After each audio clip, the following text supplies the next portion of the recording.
रंजना कभी ब्रश नहीं करती थी। उसे कितनी बार उसके माँ बाप ने डांटा, लेकिन उसका कोई असर उस पर होता ही नहीं था, जिस कारण से उसके दांत पीले पीले हो जाते हैं। शादी के बाद। अरे बहू, वैसे तो तुझ में कोई कमी नहीं है, पर तेरे दांत इतने पीले कैसे हैं बेटा? कैसे मतलब? कोई सर्जरी थोड़ी ना कराई है। वो तो क्या नाम, मैं ब्रश नहीं करती थी तो पीले हो गए। अब क्या करूं? आप कहें तो लाल करवा लूं या फिर काले? यार ये क्या है, क्यों माँ से लड़ रही हो? लड़ रही हूँ? अरे मैं लड़ रही हूँ या ये बोल रही है कि दांत पीले है, पीले। अरे तपस्या थोड़ी ना की है इन्हें पीले करने के लिए। बकायदा ब्रश नहीं किया है 20 साल तक, तब जाकर। छी, कैसी बात कर रही हो? ये उस वक्त तो पीले नहीं थे जब हम लोग तुम्हें देखने आए थे। अरे तब साफ करवा लिया होगा डेंटिस्ट के पास जाकर। अब देखो कैसे पीले पीले लग रहे हैं। रंजना सास की तरफ गुस्से से देखती है। फिर शुरू हो गई पीले पीले पीले। अरे पीले तो तब भी थे जब मेरे हाथ का रसगुल्ला उड़ा उड़ा कर खा रही थी और बोल रही थी, लड़की नहीं गुणों का खजाना दे रहे भाई साहब आप। खैर, अब वो लोग करते भी तो क्या करते, पीले दांत वाली बहू पल्ले पड़ी थी तो झेलना तो था ही। एक दिन कीर्तन में रंजना गाना गा रही थी। अरे कमला बहन, माँ का द्वार है, यहाँ तो सब शुद्ध होकर आते हैं, फिर अपनी बहू को ब्रश भी नहीं करवाती तुम। दूर से पीले पीले दांत भक्ति में बाधा उत्पन्न कर रहे हैं। अरे कोई 2 साल की बच्ची थोड़ी ना लेकर आई हूँ मैं बहू बनाकर। अच्छी खासी लड़की है, अरे कैसे करवाऊं ब्रश? ये तो उसे खुद करना चाहिए ना। अब माँ बाप तो इसके जैसे तैसे निपटा दिए, ये नहीं सोचा कि सास कैसे संभालेगी। सास बहू को लेकर घर आ जाती है, लेकिन सोच लेती है कि अब इसे लेकर कहीं नहीं जाएगी। अगले रोज बहू कहती है, अरे क्या हो गया, मंदिर नहीं जाना क्या? कीर्तन का वक्त हो रहा है। मेरी मधुर वाणी से कान्हा जी जागते हैं और सोते हैं। आप तो जानती है ना उनकी भक्ति में कितना मन लगता है मेरा। वो क्या है ना, तबीयत ठीक नहीं लग रही है मेरी, आराम करूंगी मैं। तबीयत ठीक नहीं लग रही?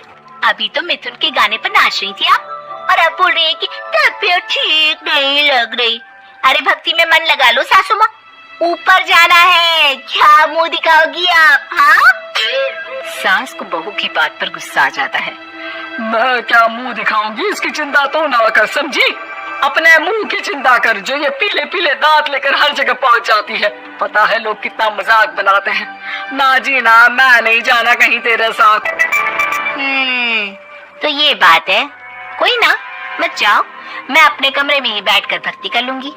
ऊपर वाला दांत थोड़ी ना देखता है, मन देखता है, भावना देखता है। और अरे बस बस, तू सब कुछ दिखा, बस ये सफेद चमकदार दांत ना दिखाना किसी को, है? जा यहाँ से। बहू को सास की बात का कोई फर्क नहीं पड़ता, वो तो जैसी थी वैसी ही रह जाती है। सुबह नहाकर किचन में खाना बनाना, फिर खाना खाना, कीर्तन भजन करना और सो जाना। एक दिन, माँ जी मैं सहेली के घर जा रही हूँ, शाम को लेट आऊंगी। हाँ हाँ तो जाना, मैंने कौन सा तेरी आरती करनी है घर पर बैठकर। रंजना सहेली के घर जाती है, जहाँ वो पार्टी में जाने की तैयारी कर रही होती है। अरे शिखा, कहाँ जाने की तैयारी कर रही है? मैं गलत वक्त पर आ गई क्या? अरे नहीं यार, उल्टा सही वक्त पर आई है। मैंने ये साड़ी और ज्वेलरी निकाली है यार, शाम को इनके ऑफिस की एक पार्टी में जाना है। बताना कैसा लग रहा है ये सब? नहीं यार, इस ड्रेस के साथ तो वो वाली ज्वेलरी अच्छी लगेगी। हाँ हाँ सही बोल रही है, मैंने ध्यान ही नहीं दिया। वैसे तो हमेशा से मस्त फैशन सेंस रखती है। तो बड़ा जाती होगी ना पति के साथ पार्टी में। रंजना कुछ नहीं बोलती, बस सोचती है कि यार काश ये बात सही हो जाती, पर मैं क्यों नहीं जाती पार्टी में? क्या इन लोगों की कोई पार्टी होती नहीं होगी? रंजना घर आती है और रात में पति से सवाल करती है, एक बात बताइए, आप मुझे किसी पार्टी में क्यों नहीं ले जाते? क्या आपके यहाँ ऑफिस में पार्टी नहीं होती? पति बेचारा क्या कहता कि दांत पीले हैं तुम्हारे इसलिए। कोई पार्टी होती नहीं हम लोगों के ऑफिस में, तो कहाँ से लेकर जाऊं? और मार्केट, मॉल, कहीं वीकेंड घूमना, कहीं तो। अरे यार, सारे हफ्ते में एक छुट्टी मिलती है, तो सोचता हूँ कि आराम ही कर लूं। क्यों? रंजना मन मार के रह जाती है।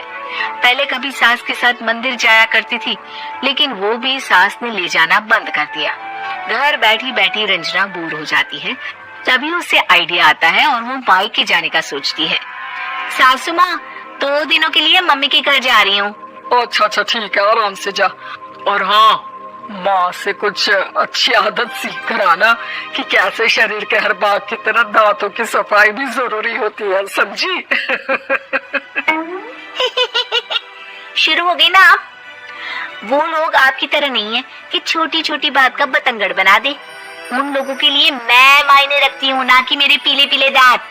रंजना माँ को बिना बताए उन लोगों को सरप्राइज देती है, लेकिन जैसे ही वो दरवाजे पर पहुंचती है, अंदर देखती है कि घर वाले कहीं जा रहे होते हैं। अब माँ, काश रंजना दीदी के दांतों वाली प्रॉब्लम नहीं होती, तो वो भी हम लोगों के साथ चलती ना बुआ जी की बेटी की शादी में। हाँ बेटा, लेकिन अब उसे कौन समझाए कि उसको उसके पीले दांत नहीं दिखते, लेकिन उसके आसपास के लोगों को कितना एम्बैरेसिंग फील कराते हैं। मुझे तो कितनी बार उसके स्कूल की टीचर ने शिकायत की कि उसके साथ कोई लड़की बैठना भी नहीं चाहती, और ना ही कॉलेज में कोई उससे बात करना चाहता था। लेकिन पता नहीं क्यों उसे ये बात समझ में ही नहीं आती। कोई कमी नहीं है उस लड़की में, बस यही कि दांत पीले हैं। वो तो भला हो जीजा जी और उनकी माँ का, जो दीदी को जैसी है वैसे ही रखा हुआ है। रंजना को अपने घर वालों की बात सुनकर बहुत दुख होता है।